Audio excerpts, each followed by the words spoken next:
ದಾಸರ ಸಾಧನೆ. ಶ್ರೀ ಪ್ರಸನ್ನ ವೆಂಕಟದಾಸರ ಸಾಹಿತ್ಯ ರಚನೆ ವಿಪುಲವಾಗಿದೆ. ಭಕ್ತಿ ಸದಾಚಾರಗಳನ್ನು ಪ್ರಧಾನವಾಗಿಟ್ಟುಕೊಂಡು ರಚಿಸಿದ ಅವರ ಕೃತಿಗಳಲ್ಲಿ ವೈವಿಧ್ಯತೆಯನ್ನು ಕಾಣಬಹುದಾಗಿದೆ. ಇವರ ಕೃತಿಗಳಲ್ಲಿ ಸಾಮಾಜಿಕ ಪ್ರಜ್ಞೆಯ ಹೊರತಾಗಿ ಆಗಿನ ಕಾಲದ ರಾಜಕೀಯ ಪರಿಸ್ಥಿತಿ ಮತ್ತು ಚಾರಿತ್ರಿಕ ಅಂಶಗಳ ಬಗ್ಗೆ ಕೀರ್ತನೆ ರಚಿಸಿದ್ದಾರೆ. ಜನರ ಮನೋಬಲ ಹೆಚ್ಚಿಸಿ ಆತ್ಮಸ್ಥೈರ್ಯ ತುಂಬುವ ಪದಗಳಾಗಿವೆ. ದಾಸರ ಕೃತಿಗಳು: ಭಾಗವತ ಪೂರ್ವಾರ್ಥ, ಸೃಷ್ಟಿ ಪ್ರಕರಣ, ಸತ್ಯಭಾಮ ವಿಲಾಸ, ನಾರಾಯಣ ಪಂಜರ, ಭೇದ ಮುಕ್ತಾವಲಿ, ನಾರದ ಕೊರವಂಜಿ ಮುಂತಾದ ದೀರ್ಘಕೃತಿಗಳು ಮತ್ತು ಸಾವಿರಾರು ಕೀರ್ತನೆಗಳು, ಉಗಾಭೋಗ ಸುಳಾದಿ ರಚಿಸಿದ್ದಾರೆ. ಭಕ್ತಾದಿಗಳ ನಾಲಿಗೆಯಲ್ಲಿ ನಿತ್ಯವೂ ಹರಿದಾಡುವ ಜನಪ್ರಿಯ ಪದಗಳ ಕೆಲವು ಉದಾಹರಣೆಗಳನ್ನು ಹೇಳಬಯಸುವೆ. ಕರ್ತಾ ಕೃಷ್ಣಯ್ಯ ನೀ ಬಾರಯ್ಯ, ರಂಗ ಕೊಳಲ ನೂದಲಾಗಿ ರಂಗಯ್ಯ ಕೊಳಲ ನೂದಲು, ಹಕ್ಕಿಯ ಹೆಗಲೇರಿ ಬಂದವಗೆ ನೋಡಕ್ಕ ಮನಸೋತೆ ನಾನವಗೆ, ರಂಗ ಕುಣಿದ ಮುದ್ದು ರಂಗ ಕುಣಿದ ರಂಗ ಕುಣಿದ ಮುದ್ದು ರಂಗ ಕುಣಿದ, ಬಿಡೇನೋ ನಿನ್ನಂಗ್ರಿ ಶ್ರೀನಿವಾಸ ಎನ್ನ ದುಡಿಸಿಕೊಳ್ಳಲು ಶ್ರೀನಿವಾಸ. ಇಂಥ ಎಷ್ಟೋ ಮಧುರವಾದ ಭಕ್ತಿ ರಸಭರಿತ ಗೀತೆಗಳು ಮನ ತುಂಬಿದ ಪದಗಳಾಗಿವೆ. ಭಕ್ತಾದಿಗಳ ಮನದಲ್ಲಿ ಭಕ್ತಿಯ ಬೀಜ ಬಿತ್ತಿದೆ ಎಂದರೆ ತಪ್ಪಾಗಲಾರದು. ಇವರ ಸಮಕಾಲೀನರಾದ ಶ್ರೀ ವಿಜಯದಾಸರು ಮತ್ತು ಶ್ರೀ ಗೋಪಾಲದಾಸರು ದಾಸರ ಆಧ್ಯಾತ್ಮಿಕ ಸಾಧನೆ, ಕೀರ್ತನೆಗಳ ವೈಶಿಷ್ಟ್ಯ ಮತ್ತು ಇವರ ಅಗಾಧ ಜ್ಞಾನ ಸಂಪತ್ತನ್ನು ಹಾಡಿ ಹೊಗಳಿದ್ದಾರೆ. ದಾಸರ ಸಾಧನೆಯನ್ನು ಪ್ರಶಂಸಿಸಿ ತಮ್ಮ ಪದ್ಯವೊಂದರಲ್ಲಿ ವಿಜಯದಾಸರು ಅಚ್ಯುತನ ಮೆಚ್ಚಿಸಿ ಪ್ರಚನ್ನನವರ ಪಡೆದ ಶ್ರೀ ಪ್ರಸನ್ನ ವೆಂಕಟಾಚಾರ್ಯರ ಕಂಡೆ ಎಂದು ಹೇಳಿದ್ದಾರೆ. ದಾಸಮಣಿ ಎಂದು ದಾಸರನ್ನು ಬಿರುದು ನೀಡಿ ಶ್ರೀ ವಿಜಯದಾಸರು ಮನ್ನಿಸಿದ್ದರು. ದಾಸರ ಆಧ್ಯಾತ್ಮಿಕ ಸಾಧನೆ, ಅವರ ತೇಜಸ್ಸನ್ನು ಕಂಡು ಶ್ರೀ ಗೋಪಾಲದಾಸರು ಮುಕ್ತ ಕಂಠದಿಂದ ಹೊಗಳಿದ್ದಾರೆಂಬುದು ಈ ಕೃತಿಯಿಂದ ತಿಳಿದು ಬರುವುದು. ಹರಿದಾಸರಾನಂದ ನೋಡಿ ಬಂದೆ, ಶ್ರೀ ಪ್ರಸನ್ನ ವೆಂಕಟರ ಕಿಂಕರರು ಇವರೆಂದು ಸಿರಬಾಗಿ ನಮಿಸಿ ನಾ ಧನ್ಯತೆಯ ಕಂಡೆ. ದಿಟದಿ ಬಾಗಲಕೋಟೆ ಘಟಿತಟಾಪುರದಿ ಕೂಟ ನಾಮಗಳಚ್ಚಿ ತಂಬೂರಿ ಮೀಟುತ್ತಾ ವಟಪತ್ರಶಾಯಿ ಹರಿಗೋಪಾಲ ವಿಠಲನ ದಿಟವಾದ ನಾಮಗಳ ಒಟಿಸುವಂಥ ಹರಿದಾಸರ ಆನಂದ ನೋಡಿ ಬಂದೆ, ಶ್ರೀ ಪ್ರಸನ್ನ ವೆಂಕಟರ ಕಿಂಕರರು ಇವರೆಂದು ಸಿರಬಾಗಿ ನಮಿಸಿ ನಾ ಧನ್ಯತೆಯ ಕಂಡೆ. ಕೊನೆಗೆ ಶ್ರೀ ಪ್ರಸನ್ನ ವೆಂಕಟದಾಸರು ಶುದ್ಧ ಸಾತ್ವಿಕರಾಗಿ ಜೀವನ ನಡೆಸಿ ಹರಿ ನಾಮಸ್ಮರಣೆಯ ಸರಳವಾದ ಮಾರ್ಗವನ್ನು ಸುಜನರಿಗೆ ತೋರಿಸಿಕೊಟ್ಟರು. ಮಹಾನ್ ವ್ಯಕ್ತಿಗಳ ಮಹಿಮೆ ಬೇರೆಯೇ ಇರುವುದು. ಭಗವಂತನ ಆಜ್ಞೆಯಂತೆ ಧರೆಗಿಳಿದು ಬಂದು ತಮ್ಮ ಕಾರ್ಯ ಮುಗಿಸಿ ಪರಲೋಕಕ್ಕೆ ತೆರಳುವರು. ದಾಸರು ಸಾಮಾನ್ಯರಲ್ಲ, ರುದ್ರಾಂಶ ಸಂಭೂತರೆಂದು ಬಲ್ಲವರ ಹೇಳಿಕೆ ಇದೆ. ದಾಸರು ತಮ್ಮ ಅಂತ್ಯಕಾಲದಲ್ಲಿ ಬಾದಾಮಿಯಲ್ಲಿ ಕಳೆದರೆಂದು ತಿಳಿದುಬರುವುದು. ಗುಡ್ಡದ ಕೆಳಗೆ ಕಲ್ಯಾಣಿಯೊಂದರ ದಡದಲ್ಲಿದ್ದ ಕಟ್ಟೆಯನ್ನು ಪ್ರಸನ್ನರಾಯರ ಕಟ್ಟೆಯೆಂದು ಕರೆಯುವರು. ಆ ಸ್ಥಳವು ದಾಸರು ನಿರ್ಮಾಣ ಮಾಡಿದ ಸ್ಥಳವೆಂದು ಪ್ರತೀತಿಯೂ ಇದೆ.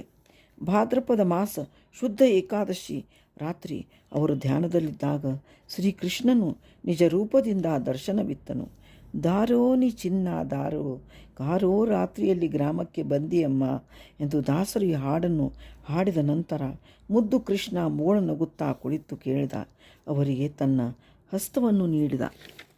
ಆಗ ಅವರ ಜೀವಾತ್ಮ ಪರಮಾತ್ಮದಲ್ಲಿ ಲೀನವಾಯಿತು. ದಿವ್ಯ ಜ್ಯೋತಿಯೆಂದು ಹಸ್ತಂಗತವಾಯಿತು. ಇವತ್ತಿಗೂ ಅವರ ವಂಶಜರು ಭಾದ್ರಪದ ಶುದ್ಧ ದ್ವಾದಶಿ ದಿನ ಅವರ ಪುಣ್ಯತಿಥಿ ಭಕ್ತಿ ಭಾವದಿಂದ ಆಚರಿಸುವರು. ವಿವಿಧ ಆಧ್ಯಾತ್ಮಿಕ ಕಾರ್ಯಕ್ರಮಗಳನ್ನು ಹಮ್ಮಿಕೊಳ್ಳುವರು. ದಾಸರ ತಾಳ, ತಂಬೂರಿ, ಗೋಪಾಳ ಬುಟ್ಟಿ ಮತ್ತು ದಾಸರು ಪೂಜಿಸಿ ಪ್ರಾರ್ಥಿಸಿದ ಮೂರ್ತಿಗಳು ಇಂದಿಗೂ ಬಾಗಲಕೋಟೆಯಲ್ಲಿ ಅವರ ವಂಶಸ್ಥರ ಮನೆಯಲ್ಲಿ ಕಾಣಬಹುದಾಗಿದೆ. ಪ್ರಸನ್ನ ವೆಂಕಟದಾಸರ ಒಂದು ಪದದ ಭಾವಾರ್ಥ ನನಗೆ ತಿಳಿದು ಮಟ್ಟಿಗೆ ಹೇಳಿ ದಾಸರ ಅಡಿಗೆ ಅರ್ಪಿಸುವೆನು.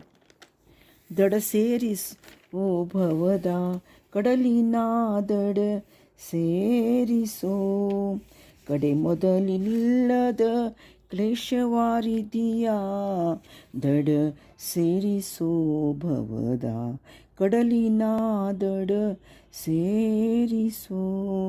ಸಾಧು ಸಮಾಗಮ ಸಚ್ಚಾಸ್ತ್ರದ ಶ್ರವಣಾಣಿಗಳಿಲ್ಲದೆ ಕೆಡುವೆ. ಮೇದಿನಿಯೊಳು ಮೂಢಾತ್ಮನು ನಾನು ಶ್ರೀಪಾದವ ಪೊಂದದೆ ಮಡಿವೆ. ಸಾಸಿರ ನಾಮದ ತುಳಸಿ ಕುಸುಮಂಗಳ ಶ್ರೀಶನಿಗರ್ಪಿಸಲಿಲ್ಲ. ಹೇಸದೆ ಮಾಡಬಾರದ ಮಾಡುತ್ತನಿ ವಾಸುದೇವ ಕೆಟ್ಟೇನಲ್ಲ. ದುರ್ವಿಷಯಕ್ಕೆ ಮನ ಬೇಸರಿಸದೆ ಘನ ಗರ್ವದಿ ವರ್ತಿಪೇನಲ್ಲ. ಪರ್ವತನೆಗಹುವ ನುಡಿಗಳ ನಾಡುವೆ ನಿರ್ವಹ ಕಡ್ಡಿಯೋಳಿಲ್ಲ. ಮನವಶವಾಗದು ತನುಮಡಿಯಾಗದು ಕನಸಿನಲ್ಲಿ ತುಸು ಧರ್ಮವನರಿಯೇ. ಒಣಮಾತಿನಲ್ಲಿ ದಿನಪೋದವು ಪರಗತಿಗನುಕೂಲವಾಗಲಿಲ್ಲ. ನಿನ್ನ ಸುಗುಣಗಳ ನಂಬುಗೆ ಎನಗಿಲ್ಲ. ನಿನ್ನ ಪಾದವೇ ಗತಿಯೋ. ಇನ್ನಾದರೂ ಕಡೆಗಣ್ಣಲ್ಲಿ ನೋಡದೆ ಇನ್ನಾದರೂ ಕಡೆಗಣ್ಣಲ್ಲಿ ನೋಡದೆ ಮನ್ನಿಸಿ ಕಾಯೋ. ಪ್ರಸನ್ನ ವೆಂಕಟ ಕೃಷ್ಣ ದಡ ಸೇರಿಸೋ. ಭವದ ಕಡಲಿನಾದಡ ಸೇರಿಸೋ. ಪದದ ಭಾವಾರ್ಥ. ಶ್ರೀ ಪ್ರಸನ್ನ ವೆಂಕಟದಾಸನ ಮನದಾಳದ ಮಾತಿನ ಆತ್ಮಸಮರ್ಪಣೆಯ ಪದ ಇದಾಗಿದೆ. ಭವಸಾಗರ ಅಂದರೆ ಸಂಸಾರವೆಂಬ ಕಡಲಿನ ಕ್ಲೇಶವನ್ನು ಕಳೆಯುವಂತೆ ಅಂಬಿಗನಾಗಿ ದಾಟಿಸು ಎಂದು ಭಗವಂತನಲ್ಲಿ ಪ್ರಾರ್ಥಿಸುವರು. ತಮ್ಮಲ್ಲಿದ್ದ ಅವಗುಣಗಳನ್ನು ಒಂದೊಂದಾಗಿ ಸರ್ವೇಶ್ವರನ ಮುಂದೆ ಹೇಳುತ್ತಾ ಹೋಗುವರು. ಸಾಧು ಸಂತರು ಸತ್ಪುರುಷರನ್ನು ಯಾವತ್ತೂ ಭೇಟಿಯಾಗಲು ನಾನು ಮನಸ್ಸು ಮಾಡಲಿಲ್ಲ. ಪುರಾಣ ಪುಣ್ಯ ಕಥೆಗಳ ಶ್ರವಣ ಅವರಿಂದ ಕೇಳಲೂ ಇಲ್ಲ. ಮನುಷ್ಯನಾಗಿ ಹುಟ್ಟಿದ ನಾನು ಮೂಢಾತ್ಮನಾಗಿರುವೆ. ವೇಳೆ ಕಳೆಯುತ್ತಲಿರುವೆ. ನಿನ್ನನ್ನು ಸ್ಮರಿಸದೆ ನಿನ್ನ ಪಾದ ನಂಬದೆ ನಾನು ಮರಣಿಸುತ್ತಿರುವೆನೋ ಎಂದು ಈಗ ಅನಿಸುತ್ತಲಿದೆ. ನಿನ್ನ ಸಹಸ್ರನಾಮವನ್ನು ಭಕ್ತಿಯಿಂದ ಪಠಿಸುತ್ತಾ ತುಳಸಿ ಹೂಗಳನ್ನು ನಿನ್ನ ತಲಕ್ಕೆ ಅರ್ಪಿಸುವುದನ್ನು ನಾನು ಯಾವತ್ತೂ ಮಾಡಿಲ್ಲ. ಉಪಯೋಗಕ್ಕೆ ಮಾಡಬಾರದ ಕೆಲಸವನ್ನು ನಾಚಿಕೆ ಇಲ್ಲದೆ ಮಾಡಿ ವಾಸುದೇವನೇ ನಾನು ಕೆಟ್ಟಿರುವೆನೆಂದು ಖೇದದಿಂದ ಹೇಳುವರು. ತಮ್ಮ ಗುಣದ ಬಗ್ಗೆ ಆತ್ಮಾವಲೋಕನವನ್ನು ಮಾಡಿಕೊಳ್ಳುವರು. ಕೆಟ್ಟ ವಿಷಯಗಳಿಗೆ ಸ್ವಲ್ಪವೂ ಬೇಸರಿಸದೆ ಸೊಕ್ಕಿನಿಂದ ನಾನು ವರ್ತಿಸಿದ್ದೇನೆ.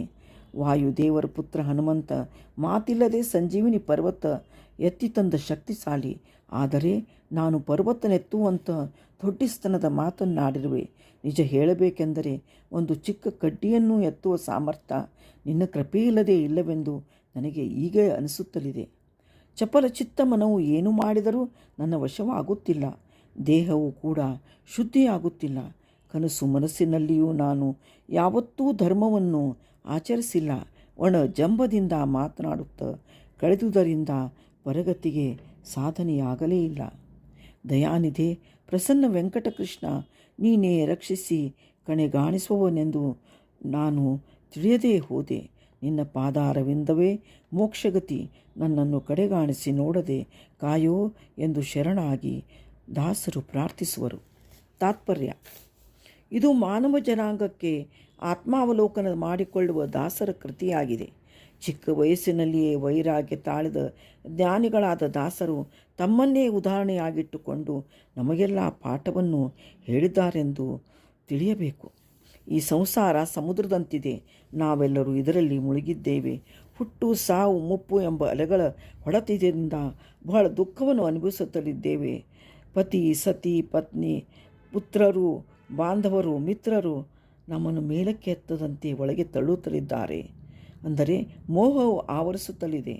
ಈ ಪದವನ್ನು ಅರ್ಥೈಸಿಕೊಂಡು ಗಾಳಿ ಬಂದಾಗ ತಿಳಿಯದೆ ಆರುವ ದೀಪದಂತಿರುವ ಜೀವನವನ್ನು ಭಗವಂತನ ಸ್ಮರಣೆ ಸತ್ಸಂಗದೊಂದಿಗೆ ಕಳೆದು ಮನಶುದ್ಧವಾಗಿ ಶ್ರೀಹರಿಯ ಪಾದ ಪಂಕಜ ಸೇರುವ ಮಾರ್ಗವನ್ನು ದಾಸರು ಈ ಕೃತಿಯ ಮೂಲಕ ನಮಗೆ ತೋರಿಸಿದ್ದಾರೆ.